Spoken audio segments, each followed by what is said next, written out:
Hi, well, we're making a really pretty pink-hued beet chickpea and yogurt salad, and it's so easy, and it's going to be a great summer menu addition. I think you're going to love it. Even if you're a little bit skeptical of maybe the ingredients, thinking, oh, beets and yogurt and chickpeas, and then I threw in sumac, which we'll talk about in a little bit, I can guarantee you that I think you're going to love it. And I'd love to see you get beets in your diet a little more often, and we'll talk about why.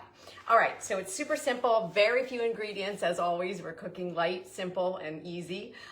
Again, my name is Judy Matesky. I'm a registered dietitian and culinary nutritionist with Athens Nutrition, so it's good to be back. What a difference a week can make. Last week, I was on when I was live, I was in a flannel shirt and it was rainy and cold out, and today it's going to be 80 degrees. The sun is shining and I am feeling really good and excited about the day. All right, so let's go ahead and get started. So we are going to use beets. That's really the main ingredient that we're going to start with. And I don't know about you, but if we have beets in our garden, then I will roast them and then I'll peel them and I'll cook them. But I don't know. For me, they're just a lot of work, and they stain everything, including your hands, even though you try all different things to stop that from happening. You know, they stain your counter. So my preference is to just go ahead and have someone else do that for me. So this is one of the things that I will buy already cooked and ready to go and already peeled. So you can find, you know, these ready to go beets in almost any supermarket. So this is an 8-ounce package, and that's just about what we need. So and the ingredient list is just beets, so there's nothing else added to them. That's what I love about it. All right, so we have, I have already diced these up, and you can go with a little bit of a larger dice, but I think the original recipe, it's kind of, the original recipe was one from a culinary workshop that I took that was based on some Indian cuisine, and it's more like a raita. It's sort of like a Indian side dish, like a yogurt-based side dish or sauce. So the beets are really, chopped a little bit smaller, I think, for something more like that. I did modify the ingredients a little bit, so it's not really as traditional as the original recipe. So anyway, so I already chopped up those beets. Here's one that's still remaining, and I thought, all right, we'll just go ahead and chop that just to show you. Just cut it in half, and then I cut it in half again because this was a pretty small beet. And then I'm just going to run my knife just down through it, just to give it a little fairly fine chop. Okay. So we have the beets. Now, all you're gonna do is just take a bowl, because this all just goes in one bowl, which just makes it super easy. I had a can of chickpeas. The brand that I have is 19 ounces. I think the recipe calls for 14, so I'm gonna have a few extra chickpeas in there, which is absolutely fine. And then the yogurt, this is one of the recipes that you don't really particularly want a Greek yogurt, because you don't necessarily want this yogurt to be super thick. So I'm just using just a regular low-fat Dannon plain yogurt, not a Greek yogurt. You can. When I made the original recipe, which is the one that's up on my blog post at judymatesky.com, that one, I just used the ingredients I happened to have in my kitchen at the time. I didn't have chickpeas, so I think I used just white beans. I didn't have this type of yogurt. I just had a Greek yogurt, so I used it. It just makes it a little bit thicker. And the idea of this is to have a little bit of a thinner sauce, so that's why we're just using this type of a yogurt. So it calls for 2 cups. And when you're thinking about using beets, I don't know if that's not something you use pretty frequently, and maybe it's just because you don't particularly want to buy them fresh and have to deal with the roasting and the peeling of them. That's fine. Just get them as pre-packaged, ready to go. But they are really a really nice, nutritious vegetable to add to your diet. That really purple, dark red purple hue comes from a family of compounds, antioxidants, and anti-inflammatories called betalains, and they're pretty strong, compounds as far as protecting our cells. And some of the studies and some of the research are kind of pointing to some possible benefits for reducing risk of cancer and heart disease. So that's really good. And then the other thing that's interesting is, along that same line, is that some of the compounds and the vitamins, minerals, and compounds within the beets, for anybody that has high blood pressure, there's been some pretty good research around using beets as a way to help reduce blood pressure. So that's pretty cool. You might have also heard some things around sports nutrition and the use of maybe some beet juice to enhance athletic performance. And again, there's some research there. Beets are high in nitrates, and nitrates you sort of increase the oxygen flow to muscles, so that can potentially enhance some performance. So a lot of great things about beets. I mean, they are absolutely delicious. If you don't particularly like maybe the flavor on their own. I think in something like this, you'll love them because they just kind of, you know, it's not front and foremost beets, like right at your taste bud. All right, so we have the yogurt, we have the can of drained and rinsed chickpeas, which I had already done, that 8-ounce package of chopped beets, which I've already did. Now we're going to add a teaspoon of cumin and a little lemoniness, and then just the original recipe uses like a teaspoon of sugar. I just typically use honey and things like this, so I'm going to go ahead and see if I can. Oh gosh, maybe I won't even be able to get it out. My honey has seized on me. Let me just open it up a little bit. I'll just grab a little bit out of here. It's pretty thick. All right, so we'll throw this in. And that's it. So the ingredient list is really simple. Then we're just going to finish it. Let me just wash my hands. They're sticky.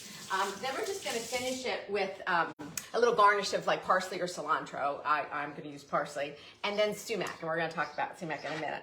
All right. So my honey here is a little on the thicker side. So I'm going to have to kind of break that down. But then all we're going to do is just toss it. And the beets, what's really kind of neat about the salad is that the beets will give the yogurt a little pinkish hue. Now the fresh beets, if you're using fresh beets, the color really comes out into the yogurt a little bit more even than these pre-cooked and peeled beets. But you're still going to get this really cute, I think, just really pretty. This would make a great salad for Valentine's Day. And actually today is my anniversary, so I'm going to be serving this to my husband Greg tonight.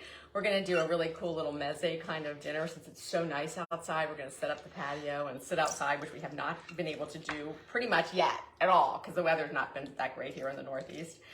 All right, so we're going to mix this around.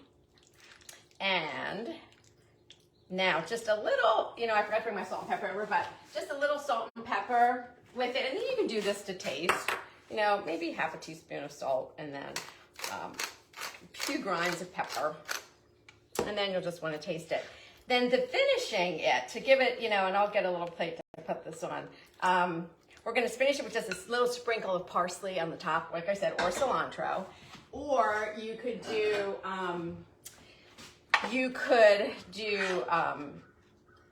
any other kind of herb too. I mean, if you have another green herb would really work. If we're kind of straying away from like the original recipe. Now sumac. Sumac is the ingredient that we're going to sprinkle on the top. And now if you're not used to using sumac, it's, and I put it in here just to kind of show you, it's a really deep red hued colored spice. And some of us here in the Northeast might think of sumac as being poisonous, but not the red sumac. This is edible. I don't know if I'd be out there picking it, but I mean, you can buy it in most Middle Eastern supermarkets. Even mainstream supermarkets probably carry it too.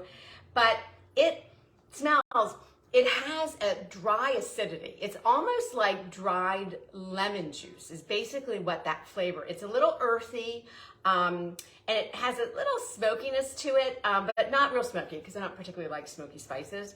But it does add an acidity. That's what it brings to a dish. So just like lemons or lemon juice, when you add this on top or into something, into salads or on eggs or on fish, it enhances the flavor of whatever it is you're eating, just like lemon or lemon juice would do. If you don't have sumac, then you could just use some lemon zest in here or in a little lemon juice. But I would suggest going out and trying to find some sumac and play around with it. Because again, it smells so good. It's very acidic. It has that really like lemony acidity, but it's in the dry version. And the color is so pretty. So that's what really goes well. It's nice with this dish because the beets are red and that kind of has a red hue to it too. So I'm just going to slice up just a few little sprigs here of parsley that we'll just, use just to garnish. And then we'll just take a little bit, so you don't want to plate. Now this is kind of a nice, so you can use this easily as a side dish, for sure. Or if you would like, you can use this make this as a meal because we've got the chickpeas in there. So we're going to get some good protein from the chickpeas. And you can, so this, a little bit of a larger portion.